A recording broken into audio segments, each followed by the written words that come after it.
cetera, after the award's over. Yes. Okay.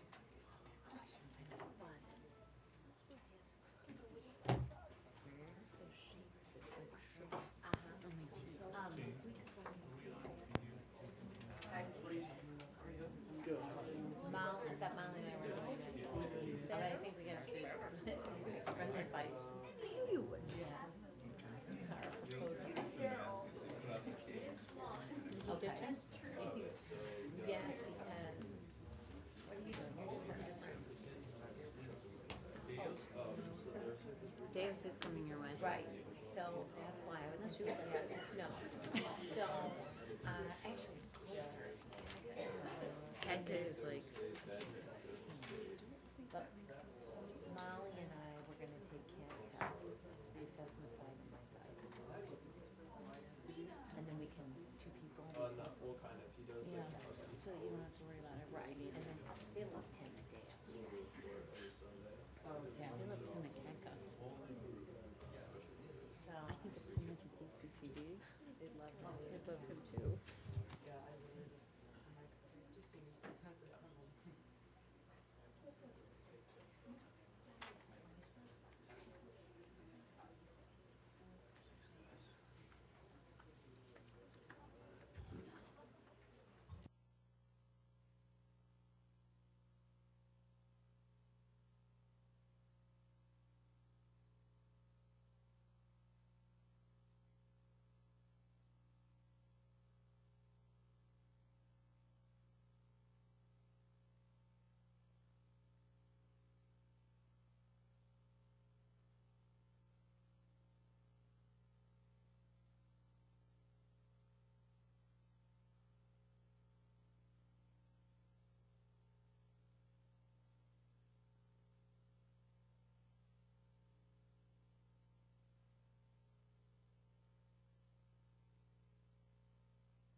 Ready? Hey, Mike? No. Well, good evening. And just for clarification to the board, Mike Yench had to fly, literally. So Oh, he's going to. he's got a flight to Tucson, so he has to pilot. Apparently, His arm's going to be.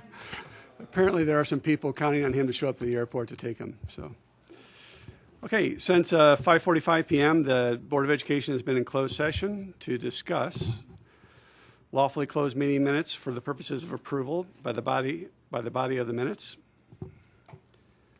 Appointment, employment, compensation, discipline, performance, or dismissal of specific employees of the district or legal counsel for the district. Litigation, when an action against, affecting, on, or behalf of the particular district has been filed and is pending before a court or administrative tribunal. Collective negotiating matters between the district and its employees or their representatives. Setting of a price for sale or lease of a property owned by the district. The sale or purchase of securities, investments, or investment contracts, and student disciplinary cases. And I'll entertain a motion to come out of closed session. Second. Motion and a second. All in favor? Aye. Okay. Well, good evening, and welcome to the Board of Education meeting. And we do apologize for being late, but you can see the closed session agenda was a little bit lengthy. So our mission is to educate students to be self-directed learners, collaborative workers, complex thinkers, quality producers, and community contributors. Roll call, Ms. Bell. Student ambassadors present, Kyle Hafke and Bryce Dunlap. Board members present, Kristen Fitzgerald, Susan Price, Terry Fielden, Donna Wanke, and Jackie Romberg. Okay, thank you. And tonight we have the Pledge of Allegiance by Steeple Run. And Nancy Van Ness, assistant principal, will come and introduce the students to us.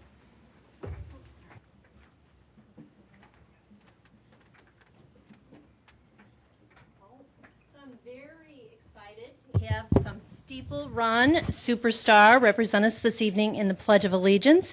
We have Ron Beluso, and I'm in 4th grade.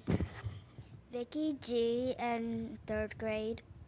Jacqueline Liu in 5th grade. Maggie Williams in kindergarten. Gotham Beluso in 1st grade. all right, great Steeple Run superstars. Are you ready? I pledge allegiance to the flag of the United States of America and to the republic for which it stands, one nation, under God, indivisible, with liberty and justice for all. If there are parents of these students who'd like to come into this area for a picture, that's fine with you standing with them.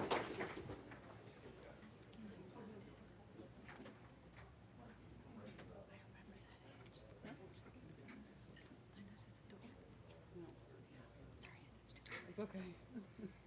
Fan club there.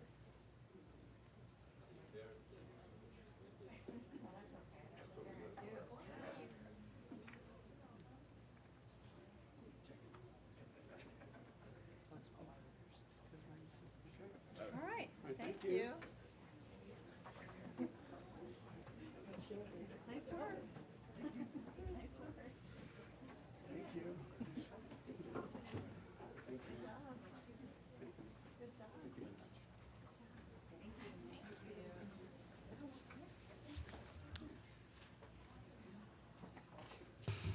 Okay, moving on to good news. Good news, we have some great news, especially for our seniors, and I'm going to get confirmation from our 2 high school representatives. Graduation will be Wednesday. It will be Wednesday, no question about that. It is scheduled for Wednesday evening. It's always an exciting time for us, but it wouldn't be District 203 and under my superintendency if we weren't watching the weather closely. Becky Anderson, are you here? I think if you'll come up here with me, please. We have some great news to share with the community. I'm going to read a couple of comments as Becky's walking her way up here, and then if she might have some comments that she'd like to make to the board, I think we'd appreciate that. First of all, we were pleased to recognize Becky with Naperville Education Foundation, our Building a Passion breakfast last week.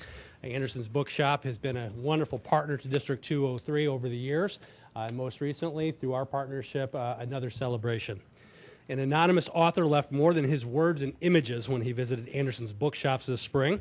The kind of person who puts his money where his mouth is, their press release said. The generous author made a grand gesture. he personally donated $15,000 to benefit Naperville District 203. He contributed $1,000 to purchase books for each of the elementary schools in Naperville School District 203, all 14 of those elementary schools, including our Early Childhood Center. After hearing about Anderson's Bookshops Camp Divergent Summer Camp, he offered even more funds. Anderson's Bookshops literary week-long camps aim to keep readers actively involved with books throughout the summer. His additional gift will send 4 participants to the week-long program. So we want to celebrate that good news through our partnership with Anderson's and invite Becky to make some additional comments to the board. Well, this author, I'm not going to say who he is. He really wants to remain anonymous, and to me that shows what an altruistic gift this truly is, because literally and figuratively, it speaks volumes, and we're putting volumes of great books onto some elementary library shelves. His whole goal is to support kids first off in reading, and then secondly is to support school libraries. And we are lucky, many places in this country, school libraries they're getting cut, and they're not able to purchase new books or new materials for their shelves. And then he wanted to support independent bookstores like ours, and which I think is absolutely incredible. But not wanting to be who he is, at our children's literature breakfast the day after he spoke to all the third graders in District 203. In 2 huge groups of over 600 kids. He talked about how when he was a student, he had ADHD, he was dyslexic, but he showed how art really made a difference in his life. And those kids, I've never seen a larger group of kids of that age, they were glued and laughing their heads off at everything he said. It was an incredible experience. I just watched the kids' faces. It was a joy to watch. But he also donated $1,000 to, because we had a camp counselor who was going to be doing his student teaching in science this year at Elmhurst College, and he was our counselor, just one of those kids himself, and he passed away, did not know he had a heart defect. And so we named a scholarship in his name, and when his wife heard the story at our breakfast, they decided that they wanted to donate even more money to send 4 kids to camp. So I just want to thank District 203, everyone in this room for making this partnership so incredibly special and what we can do to connect kids with books. So thank you very much. On behalf of the Board of Education, thank you.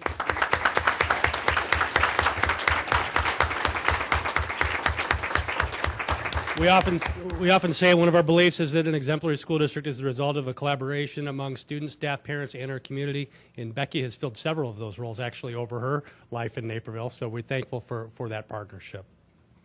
Now I'd like to invite Principal Mary Baum and Luke Belke to come forward, please.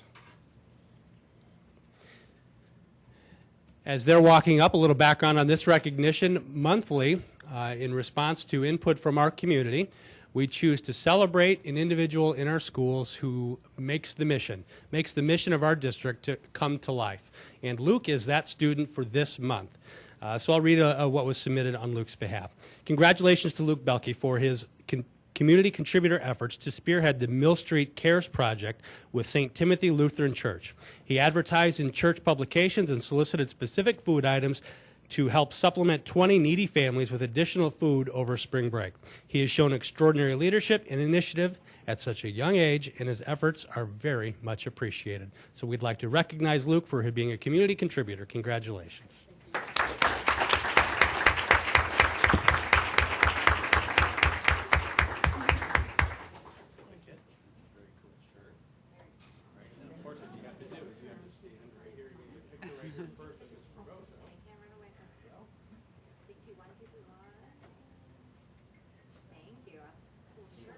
Let Heidi get it. You okay?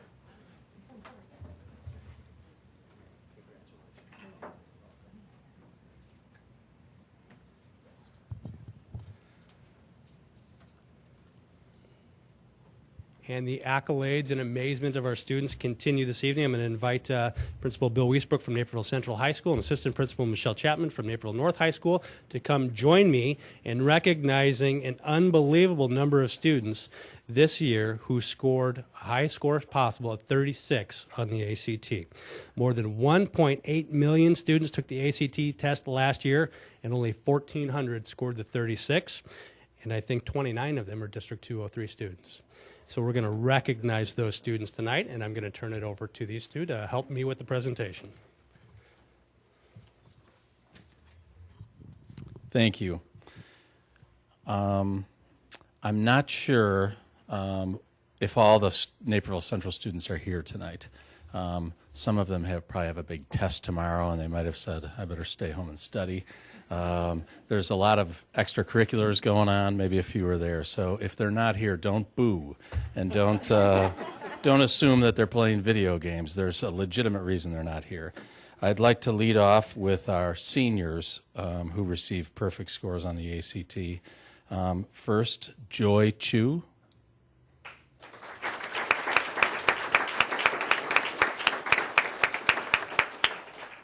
Joy, in addition to a perfect score on the ACT, also attained a perfect score on the SAT.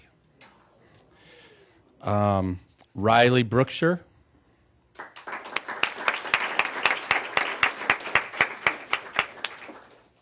Peter Hong.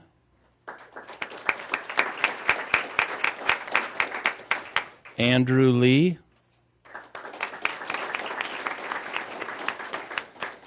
Siki Liu.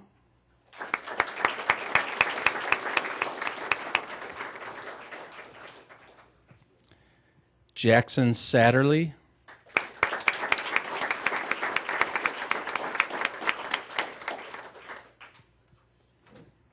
Sanjay Subramanian.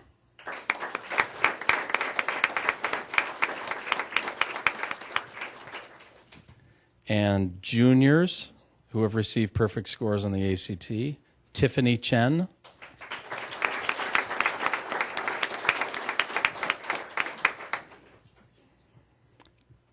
Kyra Conroy.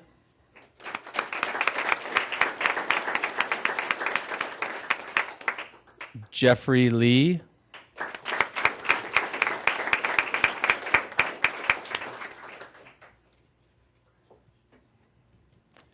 Kristen Riedinger.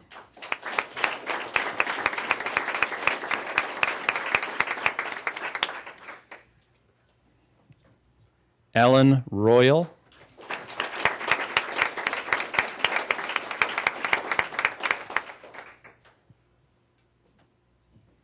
Kevin Tricky.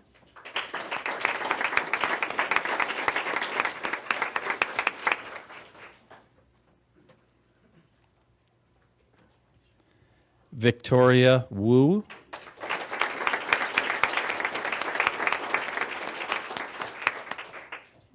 And Christine Shu.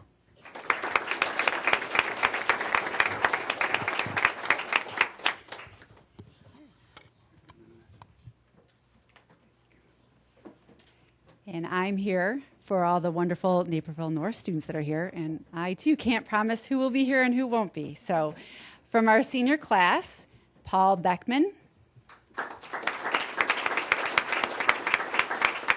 Elizabeth Chang. Teo Gabriel.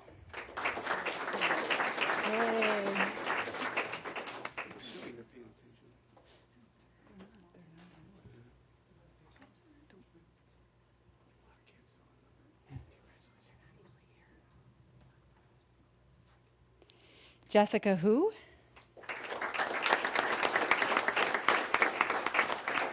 Anatoly Kuznetsov. Aliza Lader-Masick. Charles McCurdy. Michael Sun. Glenn Tang. Amy Tian. Andrew Tennis. David Wu. And Tony Zoe. All right, juniors, let's do a better job, huh? All right. Shruti Baxi. Hey.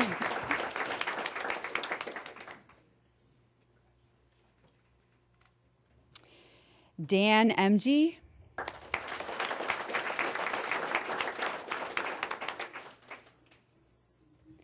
Aaron Kruk.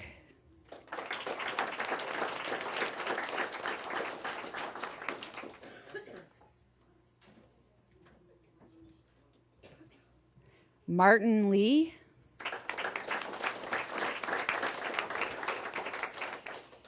Emily Zhu.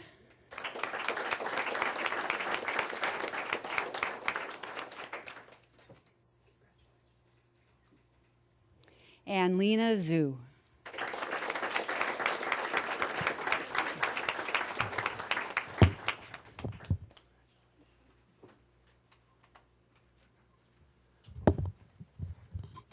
So on behalf of the Board of Education and the administration, we're all very proud of you and your academic accomplishments. Job well done. I'd like to invite parents who might be here, if you'd like to come forward so that you can get a better picture, please feel free to do so.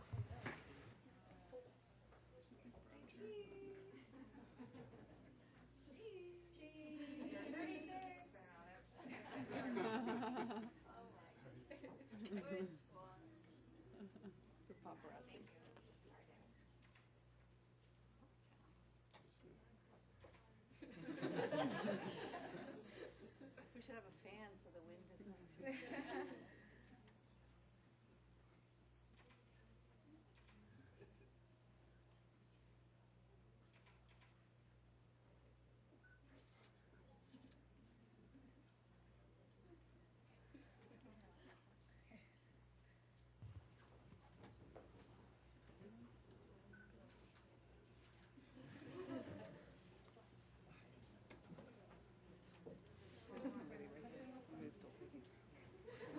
All right, I think we're set. Well done.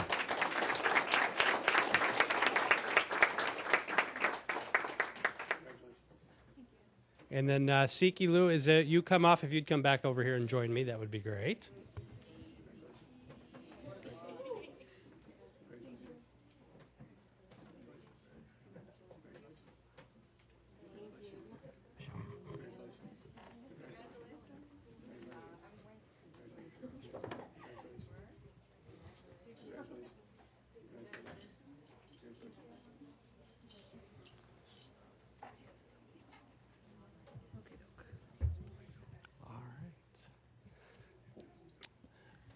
Okay, this evening we also have the pleasure of presenting Siki Lu with a certificate recognizing her accomplishment as being named one of 141 students nationwide named a 2015 U.S. Presidential Scholar. So congratulations.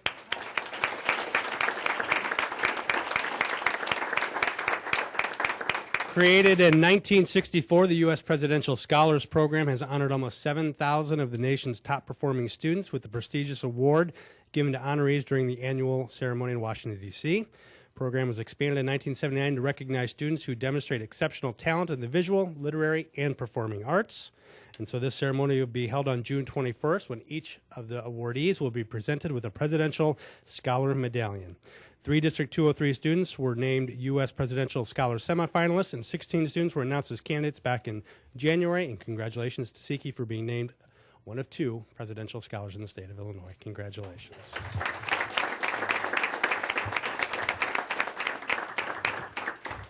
Okay.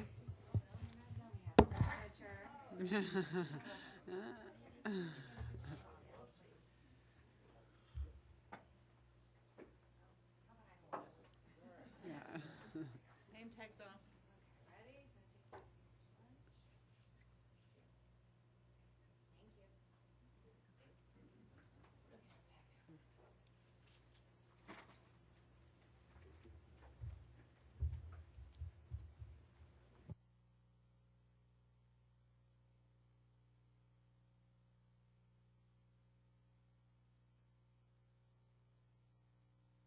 Okay. I think that's pretty good. All right. Very good. Some good news. Yeah, plenty of good news. And our thanks to those parents who were able to come tonight. And I see you've got the cue. You can go home now. That's excellent. Welcome to stay, of course. Public comment. I don't have any sheets. Is there anybody in the audience who would like to make a comment before the board? Or there's a yes. Well, I won't say that, but Michelle? Bill? No? nobody. comment? Bueller. Okay. Moving on to communications. And first up on the communications is we have a couple of regular attendees to the board meeting who will be. student ambassadors who will be leaving us.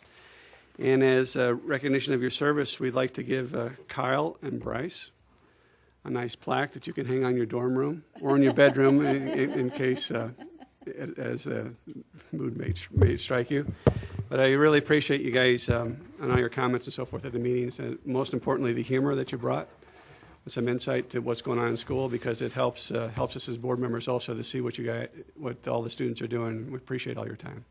It's not as though we need the reminder, but it's always good for us to have that reminder of just what's so important about what we do, and that's the kids and the students in our schools. And your voices represent 17,000 plus students at this board meeting twice a month. So we appreciate the commitment that you've made, not only in the classroom and other co-curricular activities for which you're involved, but the time you give to represent the student body is so important, I know, to me, to the administration, and to our entire board. We're very grateful for all that you've done and the voice that you bring. So thank you so much. And if you're okay with it, you guys are dressed perfect for it. We are going to pose for another picture and ask that you come forward underneath our logo with the other members of the Board of Education and show your plaques.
And now that you have your plaques and the boxes to go with them, we'll have the student ambassador reports.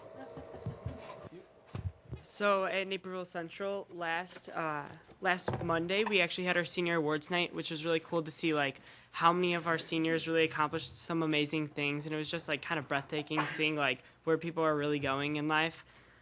We also had our senior commemoration last Thursday, which was a really cool way to kind of like wrap up the end of senior year, I guess, because we got to see a bunch of speeches from our classmates, and we got to hear also speeches from teachers and a variety of performances. And at the end of it, they showed like a little commemoration video, and it was like wrapping up all of our 4 years with pictures of all of us. So it was really cool to see that. We also have our final choir concert tonight at Naperville Central, which is, one of my friends was telling me, it's a huge deal, like kind of big deal, because Mr. Perry is graduating, so it's a really good way for them to say goodbye. So tomorrow is our last senior day, so we have a senior dress-up day, and everyone's just getting decked out in their nicest clothes and like just really bringing everything to the table to say bye to like friends that they may not see again.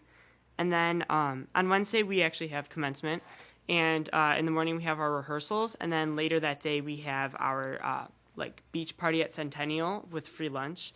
And then at nighttime, we do have our commencement, and then that wraps up this year. All right.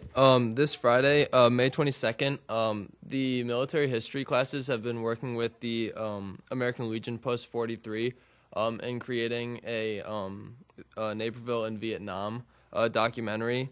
So it'll be telling the stories of Naperville, people that live in Naperville, and their experiences with the Vietnam War. So that's a really cool way that the students in Naperville are able to learn that history of the military and then apply it to their real lives. Also, our Special Olympics team did very well, and 3 students qualified for state. Timothy Song, Haley Wegerer, and one of my really good friends, Louis Pisani. This.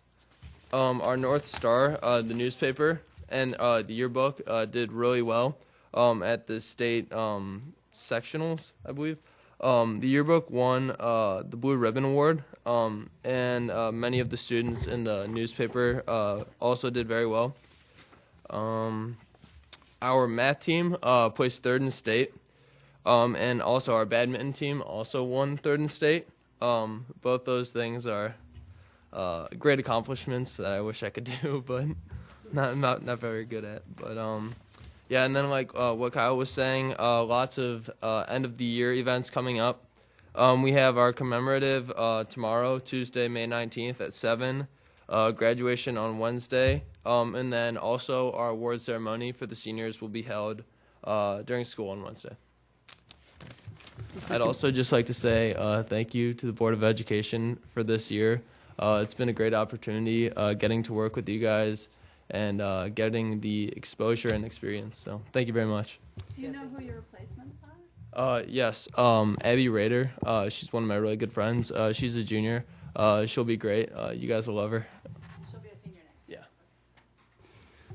Do you know her? Possibly. I'm not sure if Mr. Wiesbrook decided yet, but You don't let the cat out of the bag. okay. Well, that's not very friendly, Bill.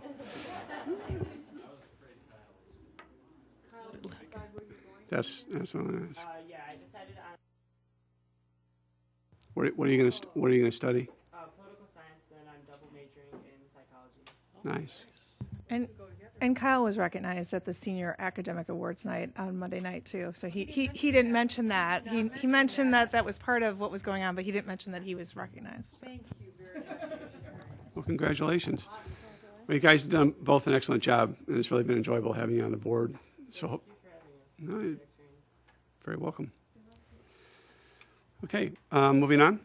6.03 written communications are there for those who want to read the FOIAs. And 6.04 superintendent staff school reports. Okay, first, just for your review as a board and also the public, our board preview, tentative board preview, looking ahead to the final two meetings in the 14-15 year.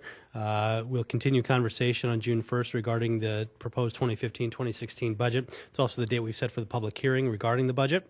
And then also on June 15th, our second meeting, Mr. Warenga will return for part 2 of his presentation, overall and assessment. We'll talk a little bit more in depth about some of our student results. We also have a public hearing that day required by statute regarding our use of parent-teacher conference days. So more information coming on that. Begun to build the 2015-2016 calendar tentatively for your review that will be available hopefully in June. Okay. And diversity? Okay, and I've provided a written report, an update for the Board of Education regarding the work of the Diversity Advisory Committee, combined those two words. We've had 2 meetings since our last update to the Board of Education. I provided for you a roster of the team that has most regularly met. As you can see, the team has grown a little bit, which is a positive thing. One of our goals was to recruit more membership. The last meeting that was held on May 11th, just as it was last year, proved to be one of our best meetings with honest conversation and feedback again by this committee. It was also probably, I know Board Member Fitzgerald was at that one, one of our most well-attended. I think the majority of our committee was able to attend that evening. We focused really the majority of that meeting on a review of the year and starting to think about preview of work to come. And we also had a representative of the School Family Community Partnership, SFCP, there to talk about a project that they had been working on that really relates nicely to the work of the Diversity Advisory Committee. And I've provided samples of their work in board docs for your review. So there was great discussion and good feedback provided by members of the committee and great conversation about looking ahead to the coming year. I've also provided for your review just a summary of the meetings that we held this year. The committee is anxious and looking forward to continuing our work, and they've appreciated the format that we've moved to. Instead of quarterly, we meet a little bit more often, a little bit more focused topics, and able to spend a little bit more time talking in depth on those specific topics. So the committee continues to do some great work. A lot of the feedback and input that they provided has been shared with members of our school leadership teams, either through Learning for Leaders or our district leadership team for incorporation into how they see fit and how it applies to their needs, Rising Star School Improvement Plans. So I think the committee is able to see some of their work actually and some of their input really come to life. So again, we'll set, based on feedback that was provided at the May 11th meeting, agenda topics for coming years. I'm sure we'll have some of our standing ones, such as ideas for parent involvement, recruiting, and hiring. And then also one of their biggest things I'd like to call for a preview is on August 29th, the recommendation of a Welcome to 203 event, which is modeled off of Naperville North High School's success teams. Welcome to Naperville North, we're back to school picnic, where at Naper Settlement we will be hosting an event where we are targeting new families to District 203 to be able to partner with community groups to really have a community approach to welcoming new families to our school district, but it's also open to returning members as well. So with that, I'll take any questions that you have, but very pleased with the work of the committee for the year. Any questions? Kristen? I just wanted to echo Dan's comments about the committee and the feedback from the committee. It's always hard when we're looking at these summaries to really give the flavor. This one particularly I thought was hard to give the true flavor, but the committee is so well balanced and so honest, and it's been a pleasure to be a part of that committee and hear the really eloquent feedback that they've been able to give throughout the year. I think it was particularly a great work on the administration's part in building the committee, and I know that you're continuing to work on adding additional people that aren't represented there, but I think that committee has really done some great work through the year. Okay, great. Thank you, Kristen. And just as a point of interest for those watching on the net, the cultural brochures are pretty interesting, so if you have a little time to take a look at them, they're certainly worth a read. Donna, sorry. I just was trying to make sure you didn't miss me. I just wanted to add, too, that I know that we've modeled the back-to-school picnic off of something that Kevin Pops was doing at Naperville North. And, as he moves on and retires, I just think it's important to say, too, that I ran into a elementary school principal who I had mentioned some of the things that Kevin was doing, who he reached out to Kevin, and what I thought maybe was going to be a quick conversation. He has really mentored another principal with some of the things that he's done, and I just think that's a wonderful legacy that he leaves in our district. And yeah, I think it was a great legacy. Just a point I want to make regarding that, though, as well, is I think one of the strongest things about the back to school event that was held at North by the Success Group is it was really parent driven, really community driven, and so by creating the leadership, creating that environment that welcomes, I think is a great legacy to be left. But I think because of the parent involvement that we have, I think we're going to continue to keep moving forward. Okay, thank you. It's always appropriate to mention some of the positive things that the principals are doing. Hopefully get some more engagement and motivate other principals, as you suggested. Okay, President's report. I don't have anything. Are there any Board of Education reports? Any other comments? Okay. Inside the agenda is a monthly report. We have the Treasury report, reporting investments, insurance, and the budget report. Any comments or concerns from the board on those? All right, we'll go on to action by consent. And I do need to pull something because I wasn't at I was going to get that. Oh, I'm sorry. Mrs. Romberg is the bills and claims person, and would anybody like anything pulled from the consent agenda? Can we pull the board meeting minutes from, I think, 5:20? That's No, we're not 4/20. there yet. It's April So you're 20th clairvoyant. and May 4th. Yeah, 4:20. 4/20. Okay, No so problem. We're split them like we did in closed. so we'll split those two board meeting minutes out. Go ahead. Okey-doke. I had the pleasure today to meet with Melanie Brown and our esteemed Brad Kaufman, and I had lots of questions, and they had lots of answers. So I was very happy with that meeting and bills and claims that I reviewed for this month. And with that, I would like to move approval. Move approval of warrant number 398449 through warrant number 399369, totaling $17,353,083.63 for the period of April 21st, 2015 to May 18th, 2015. And also, which is agenda item number 8.01, including 8.02, 8.03, just the 4/20 meeting, April 20th meeting, 8.04, 8.05, and 8.06. The board meeting of May 4th we'll come back to in just a moment. So I'm proposing a motion. I can't vote on the 420 meeting because I wasn't there. Okay, I'm sorry. Let's do it another way. We'll do everything in the meeting separate. Okay, no. right. Let's do, I will propose a motion for 8.01, bills and claims, which I just described, 8.02, 8.04, 8.05, and 8.06. We'll leave the minutes out for now. Is there a second? Okay? Is there, Second? Sorry. okay, I we thought have, you were saying it. we have a motion for item 8.01, 8.02, 8.04, 8.05, and 8.06 as presented. Roll call.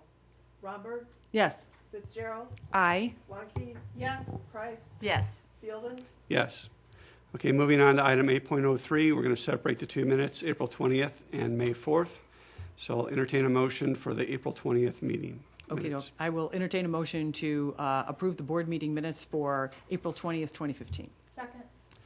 A motion and a second. Roll call. Price, Abstain.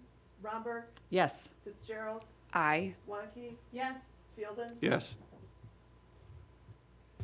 And I'll entertain a motion for the May 4th meeting minutes. And I move approval for board meeting minutes of May 4th, 2015. Second? Okay, we have a motion and a second. Roll call, please, Ms. Bell. Romberg, Yes. Fielden, Yes. Wanke, Yes. Price, Yes. Fitzgerald. Aye. Okay, motion's carried. Okay, moving on.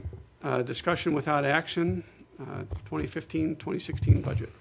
Okay, again, 9.01 is, we'll continue our conversation regarding the 2015-2016 tentative budget. First presented to the Board of Education, our April 20th meeting, discussed May 4th, scheduled for discussion this evening, and then scheduled for potential action on June 1st when we also have our public hearing set. So again, no action this evening on the budget. Information is provided for you in board docs and also available for our community. You also saw that it has been made available to you a memorandum identifying or responding to some of the questions that had been asked. So aside from that, we have no additional presentation this evening. I'd be happy to respond to questions that board members have. Are there any questions from the board?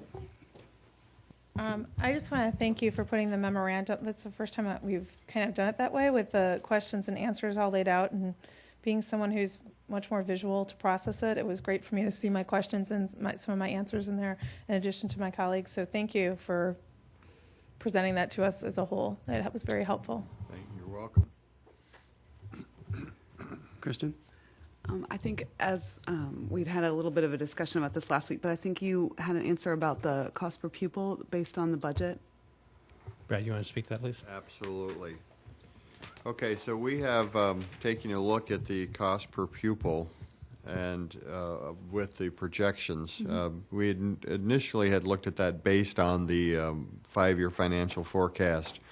The first thing I would want to estimate or bring to point is that even if expenditures were flat over the next 5 years, because of the estimated and declining enrollment that we're projecting based on our recent enrollment projections, we would expect to see an increase in our per pupil expenditures of about 2% each year for the next over the next 5 years.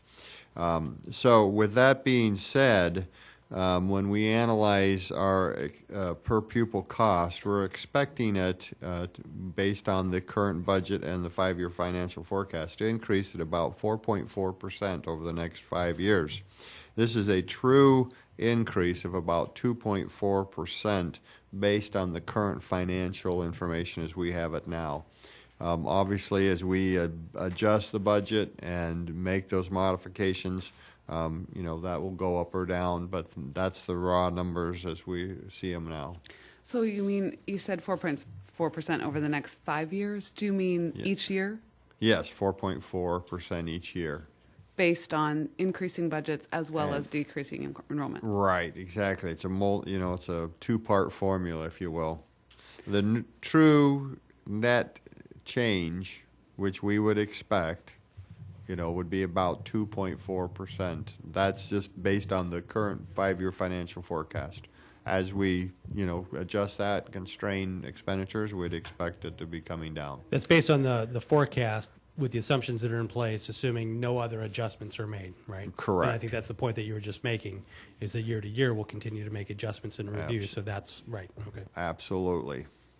So what you're saying is that you expected it to go up 4.4, and instead it's going to go up 2.4? Is that correct? I'm doing a lousy job explaining that, so let me try that one more time. Okay.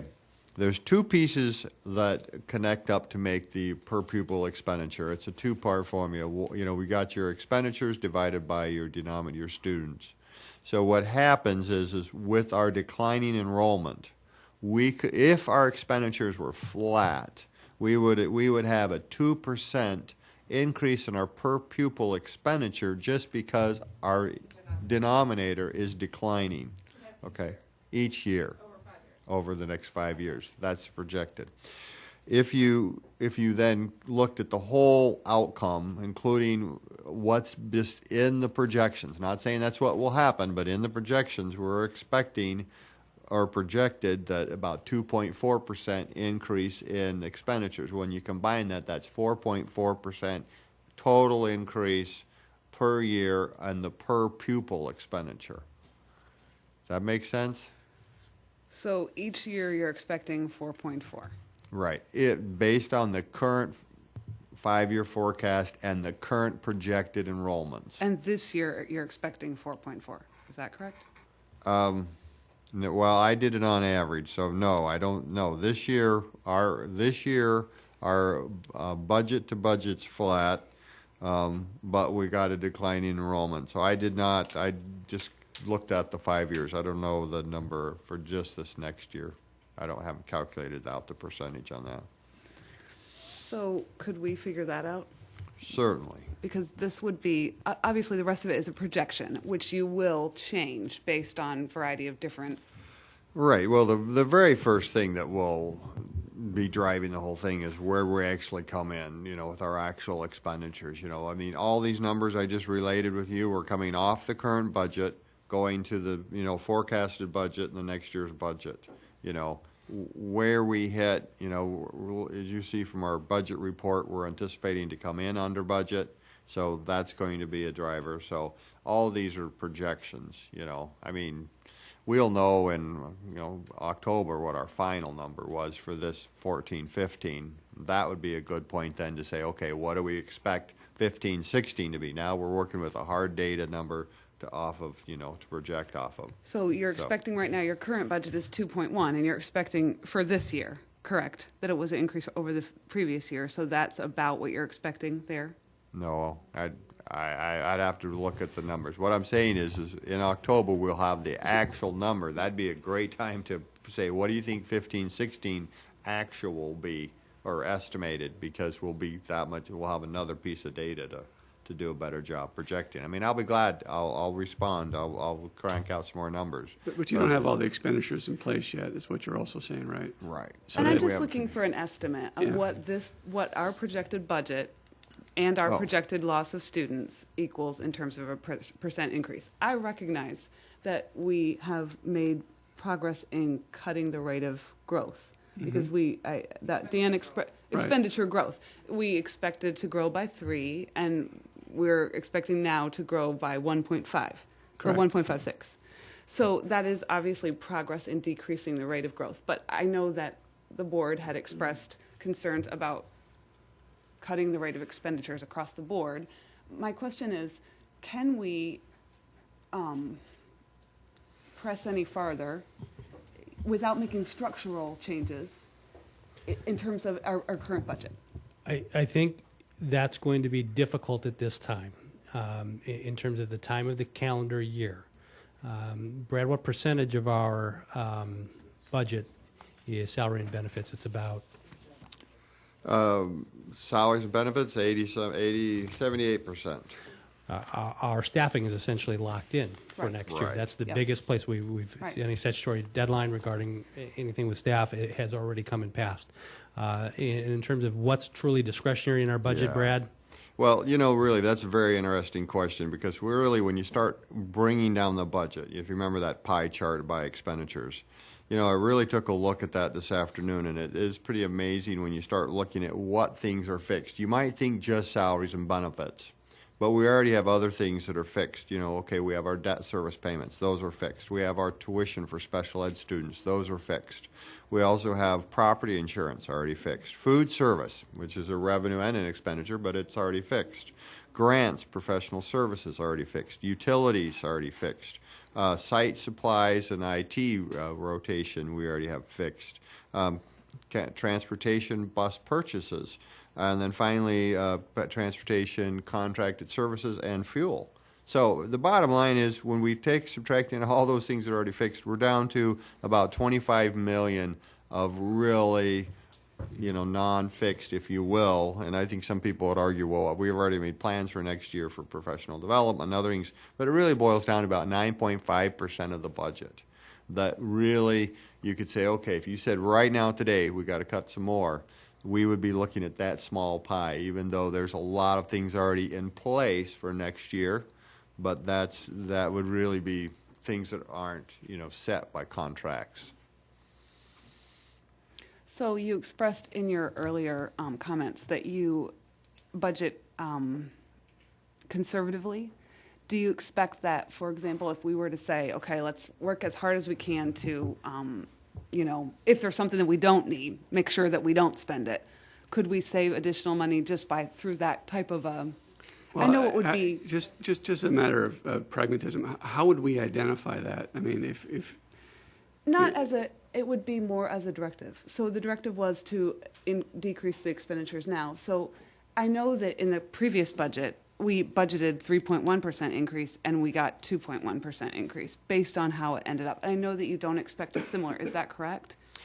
We certainly, as the resources are tighter, we're trying, like, for example, we're lowering our amount of contingency. We're tightening things up. Right. But I think as a general statement, I think that, site administrators, central, PSC, if just because you have budgeted funds, if something costs less or whatever, we don't go just spend the additional funds on something else. I mean, that's evident in the fact that each year we run a little under our budgets. I think we're very fiscally, sound, very prudent on those things. I mean, as a directive, I'm a little uncomfortable with that because the board approves the budget, and then to come back and say, really try not to spend that money. I think there are times when something comes up between people who are managers of funding. They say, we don't really need to do that this year. Well, let's not spend that money. That something happened with the curriculum, or that I thought we were going to need to do it, but we don't need to do it. So he's saying they don't just spend the money to spend the money. And I think that we've seen certainly that our staff has been very frugal and really has seen that money as the district's money and has been wise in their spending of it. And if they don't need to spend it, they don't find something else to spend it on. So I'm not comfortable giving it as a directive. Because we've witnessed that they've done that. And I don't think I'm not going to put forward a new directive to staff. The last time we talked about this, the board gave very clear direction that we wanted to see expenses cut. And the board and the administration has come back with that. Further cuts would be like disingenuous. It would be say you gave us a few cuts, but it's not enough. So cut deeper, and we're cutting deeper into a vacuum without a definition. If we want to get to a place where we're going to define those cuts, I guess that's one aspect. But I don't agree that we're going to do that right now. Go ahead, Jackie. I guess my overall thought would be, if I was seeing deficit spending on the budget and I wasn't seeing surpluses, then I would see a behavior that I would want to give some direction to. I've never seen that in my 8 years or however many years, 10 years, whatever, 8 years. Secondly, a big piece of this, and maybe it's because I did bills and claims today, a number of expenses we have are professional services that we have no control over. Litigation is huge. How are we so smart to handle that? So my real thought is, if we were seeing deficit spending, we have a budget, but yet time and time, year after year, we spend over the budget for all good reasons, I'd be concerned, but I have never seen that. So my 2 cents. Donna. Well, I do want to commend the administration for coming back with a decreased percentage of expenditure. That came out of, and I know we've said this before, but that did come out of our discussion on cost per pupil. That was kind of where, so I understand that the directive from the board was to decrease expenditures. I guess what I'm hoping for is, as we go forward and move forward, looking at future years, are we going to focus a little bit more on the cost per pupil? Like, not now, because you've done what we've asked, and I appreciate that. But I'm saying, I guess I'd like to hear from the rest of the board as to moving forward after that. Are we going to focus a little bit more on the trying to decrease the cost per pupil? So the cost per pupil, at least in my mind, it's got a number of factors that go around in that. And so you eventually, if you wanted to benchmark a cost per pupil that you wanted to get to, I mean, there's only one of two ways you can get there. You either increase the student population, or you take a slice of the pie out of the equation, right? I mean, that's simple how fractions work, and that's how division works. So what is that number that we want to cut? We can't, now obviously we can't grow kids, or we can't steal them from another district to, maybe we could, but Maybe they'll come here just on our to raise the denominator. The only thing you can cut is the numerator. So the board would have to think very long and very hard about what programs and so forth, and we're talking some serious dollars to come out of the budget. Where does that impact go, and where do you want to get to? I am more comfortable, at least as a board member, saying to the administration, you need to look at the expenses every year. You need to winnow them down where you can and still protect the interest of the student. The goal here is to get the students out and get them graduated at the highest level that we can possibly attain for them.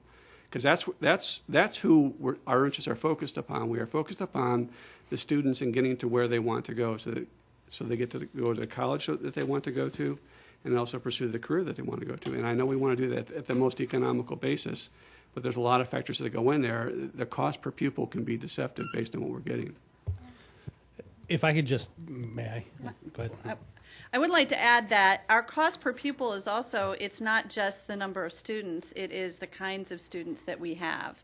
So you see a cost per pupil increase when you've got specialized populations, special education. We do have a much higher lower income population that we've had in the past, and we can look at some of the schools in our community where we've put a lot of investments to provide supports that students need to be successful.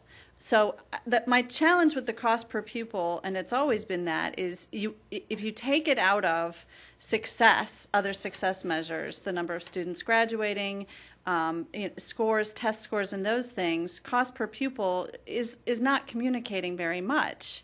I think you have to put cost per pupil in the context of our entire district and student performance and district performance as well. That's why I'm not comfortable with it as a sole measure and as a sole guidepost for us budget-wise. Okay. Yeah, go ahead, Kristen. It's certainly only one data point.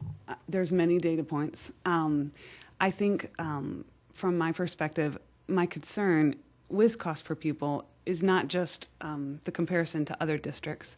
It's also looking at our state's issues in terms of funding and recognizing the fact that one of the data points that can be considered as they are considering who gets money is measures like cost per pupil, particularly cost per pupil above the state average. So I think when we had that initial discussion, those were some of the points that were mentioned in our discussion, was the relationship to the state average, the relationship to other communities.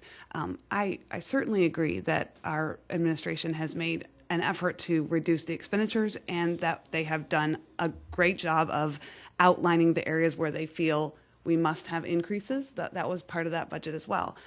My question had been, absent structural reform, can we make additional, are there areas where we can make additional or expect additional savings? So in terms of looking at the budget and saying, okay, we do budget conservatively, do we expect any additional savings? Might it be that, like last year, maybe we don't come down a point, but maybe we come down 0.5, and then our increase is only 1%, and then we have accomplished more towards our goal of reducing expenditures than we expected?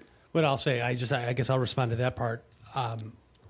I know I didn't, and I'm sure Brad didn't take the direction that was given by the board to the administration on looking at our expenditures as a one-time only thing, is that this has to be a continuous process. But I'd go back and say that's something we've always done. In the time that I've been here, is look at our expenditures, where we're spending. The direction has been to really control that spending, and that can't be just a one-time thing. It's going to have to be something that continues, and then our response to that, in light of whatever direction we do get from decisions that are made at the state level, either by the General Assembly or by the State Board of Education, are going to have to impact just how much we do have to look at. But again, we want to maintain a commitment for it as long as we can to ensure that the services that we're providing kids in the classroom are as high as they can be. And then as Brad kind of walked through, there are a number of fixed costs that exist within our budget that we can begin looking at. But I'm confident that this budget that we've presented to you for 15-16, one, was responsive to the direction that we had from the board, and two, is really taken a very hard, very good look at where our expenditures are, reduced where we can, while maintaining our commitment to the programs in the classroom. Any further is really going to, additional cuts at this point, I'm not sure where they would come from without impacting what we do in the classroom. I just want to offer one comment. You mentioned that the state calculates a cost per student calculation. The reality is this: Springfield can calculate that number any way they see fit, and they can get around it anything they want to make the number come out the way that come out in their favor. Correct? I mean, you can play with numbers, and you can analyze the data any way you want to. I don't think we can look at our cost per pupil based on what Springfield may or may not do. We have to analyze what's in front of us on a year-to-year basis and move forward on that. So, any other questions? Okay, Brad, thank you. So again, we'll come back on June 1st. We'll also have our public hearing regarding the budget, and we would be looking for action from the Board of Education during our June 1st meeting. Okay, moving on to item 10. Discussion with action, 10.01 Digital Learning Initiative. Okay, feedback from the board has been very positive regarding the approach of the flipped classroom, so to speak, with providing the information ahead of time.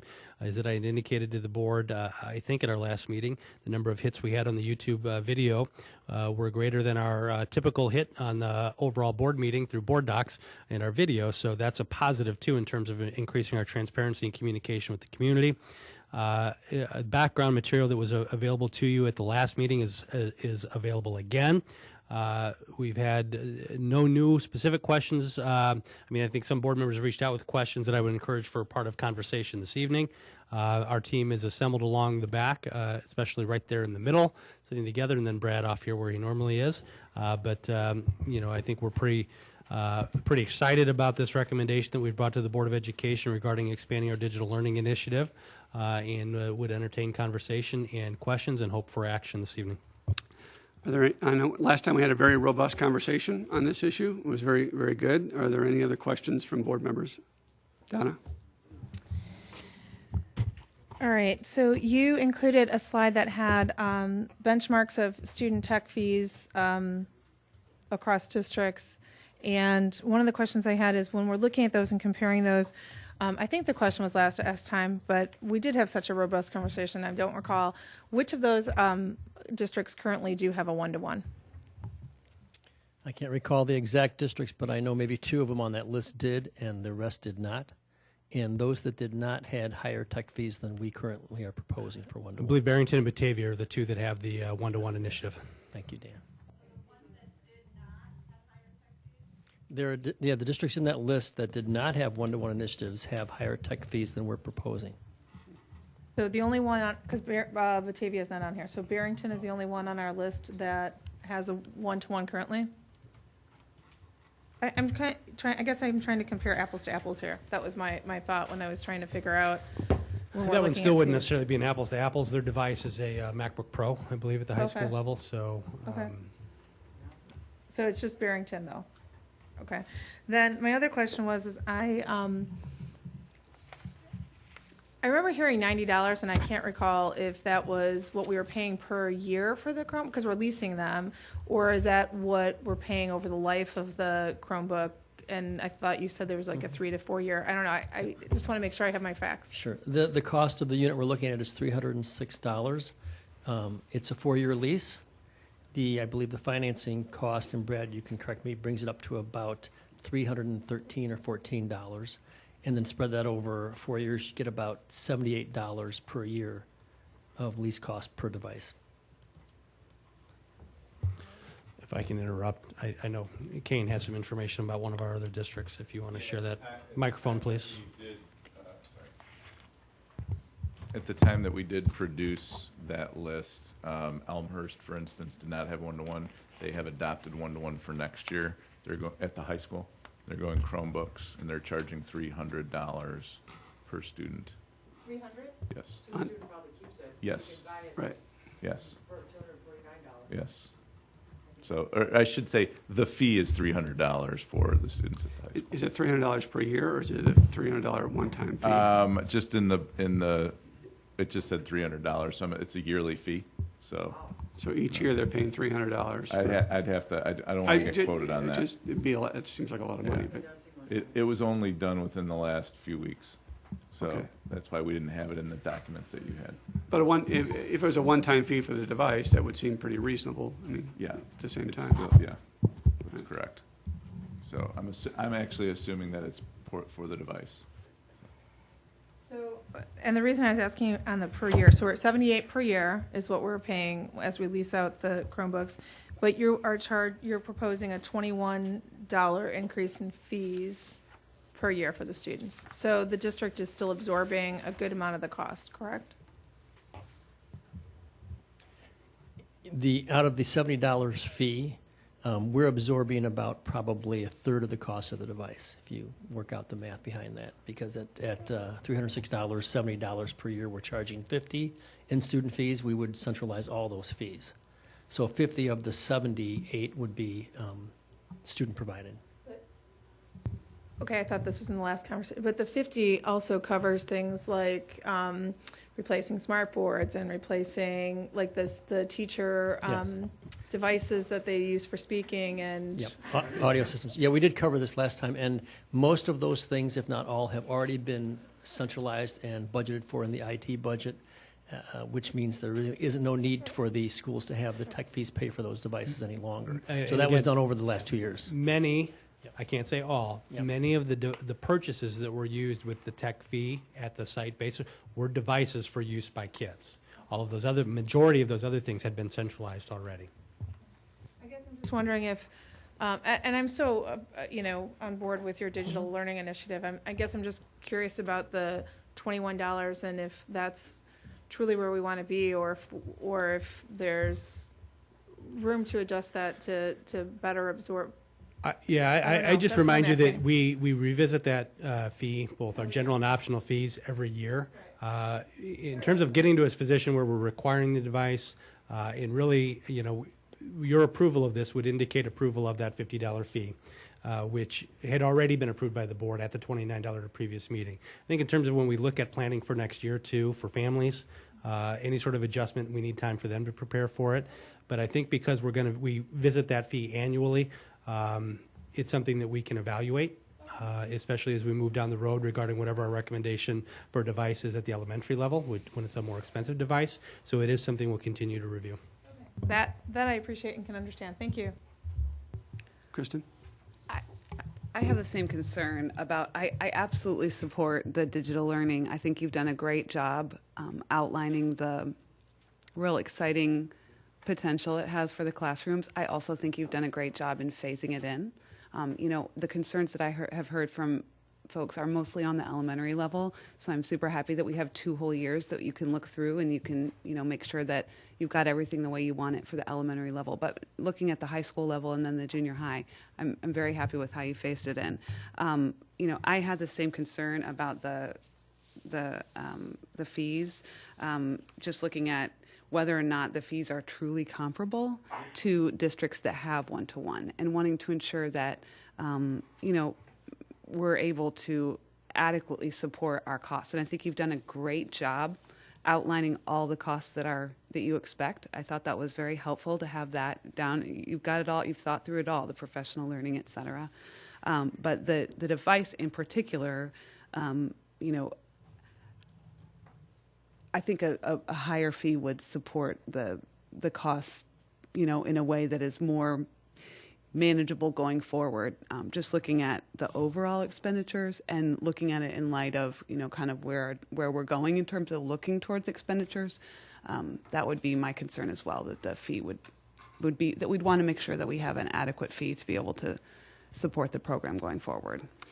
Well, I think going forward, certainly, and Dan's already commented to that fact that the fee is going to be assessed every year. And I did have a separate conversation with Roger, which I'm sure he will remember.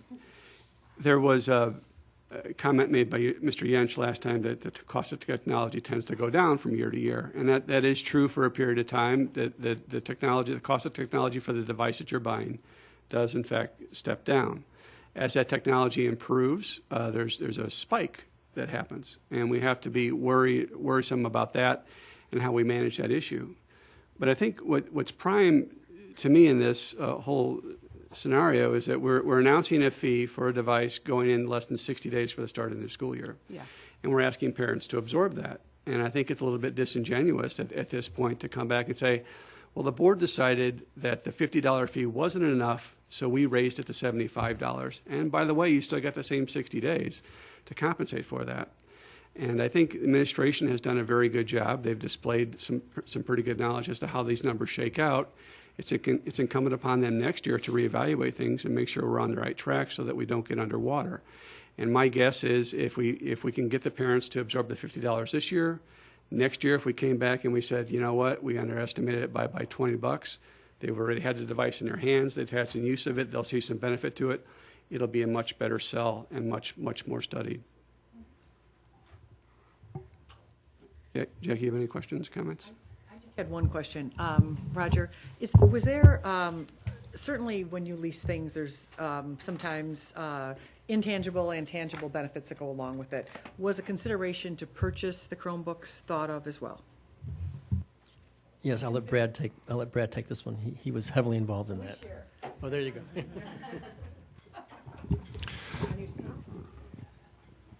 Right. We looked at, different models, modeled it out.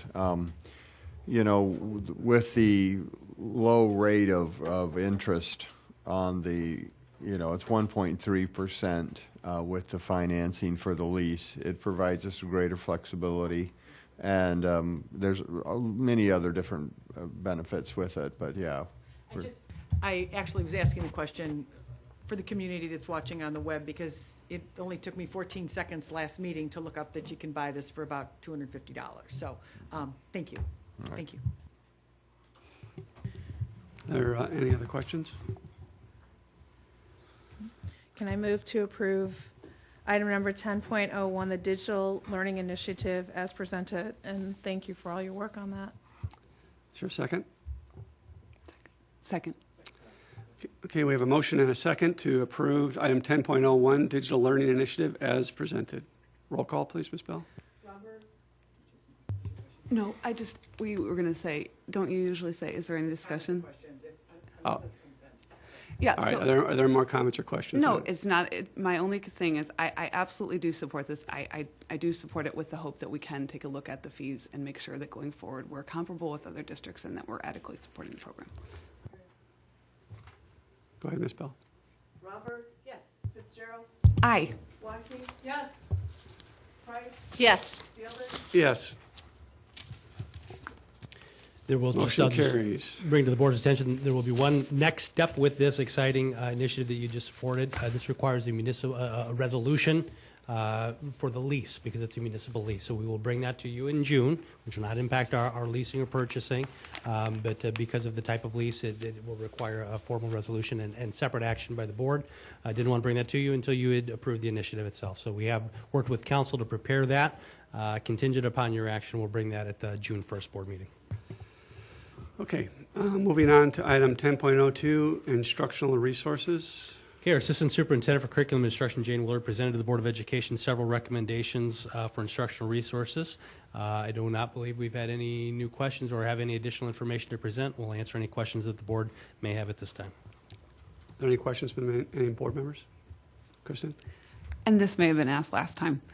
Are any of these new resources digital that can be complementary with our digital initiative? If you look at the Marketing Essential resource, that's actually one that we're bringing back because the first time in March it wasn't a digital resource and now it's a new digital resource. When you look at the dual language resources, many of those are trade books and texts, and it is very difficult right now to even secure the Spanish resources in print that we want for our students. So many of those are not, unfortunately, at this time. We're hoping as they become more sophisticated in their offerings that we will have that option. But for now, right now, most of those are print. Okay. Thank you. Okay, any other questions or comments? Okay, like a motion to approve? I will move to approve item 10.02, instructional resources. Second. Okay, we have a motion and a second. Any further discussion? Roll call, please, Ms. Bell. Fielden, Yes. Rumberg. Yes. Waukee. Yes. Fitzgerald. Aye. Price. Yes. Motion carries. Okay, dropping down to schedule of events. We have a little event on Wednesday. Be throwing, dressing layers. That'd be as opposed to previous years where it's been stormy and rainy. Looks like this year might be a little on the chilly side. So, That's right. And I will just call your attention to the fact that commencement is on May 20th, Wednesday, May 20th. And that's where it will remain. so I heard it was on Wednesday, May 20th. That's being hopeful. Okay. I will also just to the board's attention, we had not yet done a formal ribbon cutting or opening on the Steeple Run edition yet. The school wanted to wait until a student project had been completed. So that is done, ready to go. So we'll be celebrating the work that was done at Steeple Run over last summer on Wednesday, May 27th. Go ahead, Jackie. I would just like to make a quick comment. A number of us were at the retirement on May 15th, last Friday, the retirement recognition luncheon. And just so the community understands, the work that goes into a phenomenal luncheon to recognize people with service levels from 20 to 45 years. It was phenomenal. It's beautifully done. And then, of course, all the retirees and the stories that go with each individual person. It is, I can only imagine the amount of work it is, so kudos to everyone that's behind the scenes. But again, it's an annual event, and it was wonderful. Thank you. Okay, very good. Any other comments from the board? Then we'll entertain a motion to adjourn. So moved. Second. All in favor? Aye. Aye. Meeting is adjourned.